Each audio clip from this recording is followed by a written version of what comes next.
Cooper रुग्णालयामध्ये आणखीन एका रुग्णाला उंदरानं चावा घेतलाय। जोगेश्वरीत राहणाऱ्या 30 वर्षीय महिलेच्या पायाला हा चावा घेण्यात आलेला आहे। एका महिन्यात आतापर्यंत 3 घटनांची नोंद आहे। का रुग्णालयात राबवण्यात आलेली होती स्वच्छता मोहीम। दिवसभरात 20 ते 25 उंदीर सापळ्यात अडकलेले आहेत। कुपर रुग्णालयात आणखीन एका रुग्णाला उंदरानं चावा घेतलेला आहे। 30 वर्षीय जेहराबी हुसैन अली हिच्या पायाला चावा घेण्यात आलाय।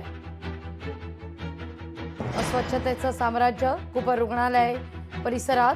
कुपर रुग्णालयाचे प्रभारी अधिष्ठाता डॉक्टर शैलेश मोहिते यांनी तातडीने रविवारी स्वच्छता मोहीम राबवलेली आहे। उंदीर पकडण्याकरता 10 पिंजरे लावण्यात आलेले होते। यात तर 35 गम पॅड्स देखील होते।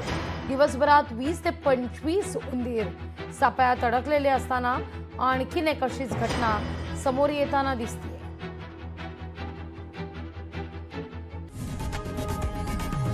लोकशाही मराठी ऐका, पहा, जागरूक रहा।